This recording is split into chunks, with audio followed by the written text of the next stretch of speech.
Hey everyone, I'm back for the vlog for episode 130, and the last vlog in terms of episode per episode vlog. As I sort of said in my vlog for episode 129, I'm just sort of mixing up the fan club, and it's going to become a regular page on the One Day at a Time site, and the vlogs will sort of become less frequent, maybe 4 or 5 a year, just depends. So, last vlog, kind of excited just to go into a new direction in terms of interacting with the fans. Jumping into this episode though, last episode of May sweeps, and it's titled Forgive Your Past.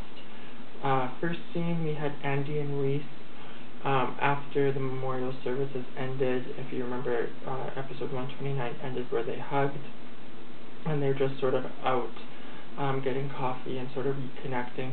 So it starts where Andy's asking Reese how he truly is coping with his parents dying, and then it sort of turns into what each of them have been up to, and it's very quickly realized that Reese definitely still has feelings for Andy, and he's sort of somewhat jealous that Andy has moved on with JC.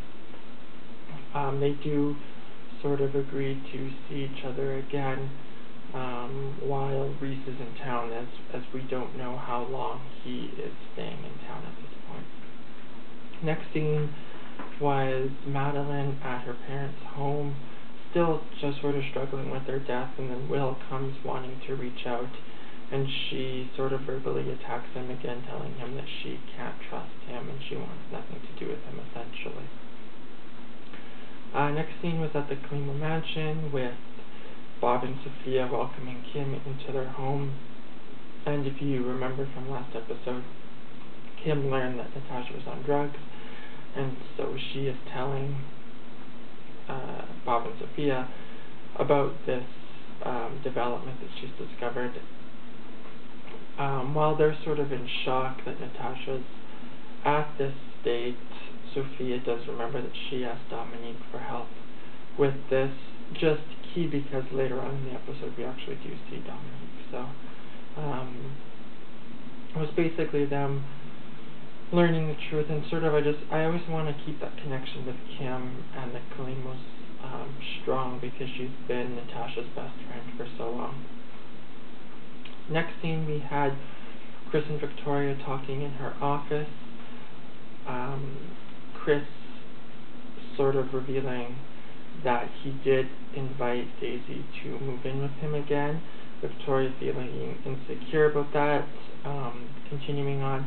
And then because Megan learned the truth about Victoria's drunken marriage to Vinny, she told Chris the truth, and Chris sort of walked out on her. I'm still having a lot of fun with this whole Vinny Victoria got drunk and are getting married. It's just sort of throwing a loop, a monkey wrench into quite a few storylines, so it's fun to play.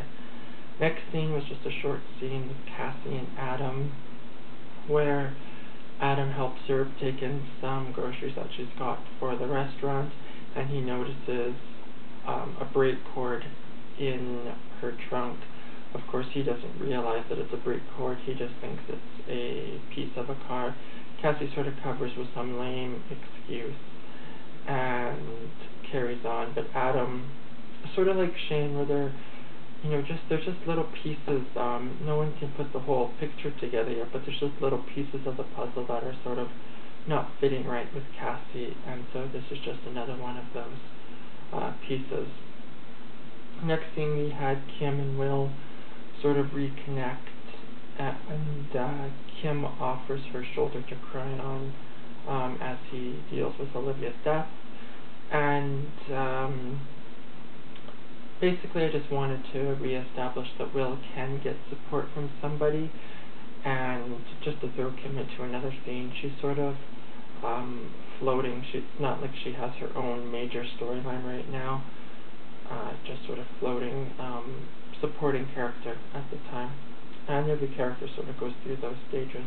She does have a bigger storyline coming up for the Kim fans out there, but probably won't kick in until really next year, so The rest of the year she'll sort of just be dabbling in and amongst the current storylines.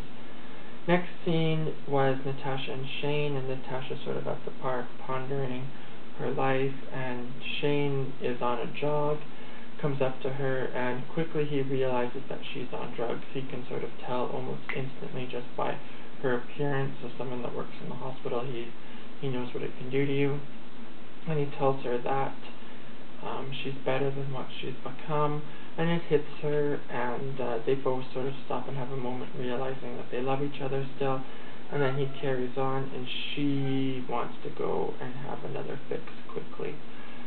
So that's what she's going to do. Meanwhile, though, at the motel room, Ryan is sort of awoken by someone knocking on his door, and it's Dominique, and they sort of start talking, and Dominique offers him $5 million to leave Twin Peaks. Of course, this is because Sophia has asked him for his help.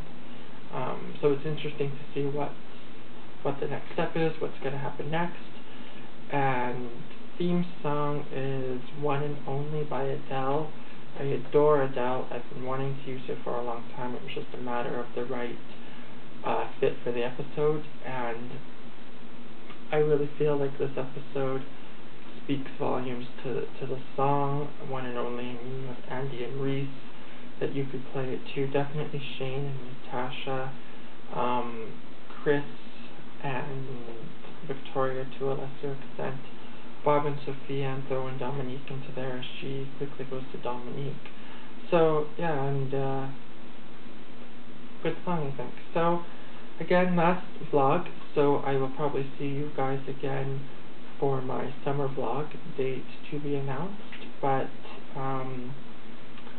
what I did want to also let you know is everyone that's on the fan club mailing list right now will be, I'm going to turn it into an actual mailing list where it's sort of an email notification will be sent out. New episode was released, and when the fan club page that becomes a regular part of the One Day at a Time site is updated as well, an email will go out. It'll probably be the same day now as opposed to a separation.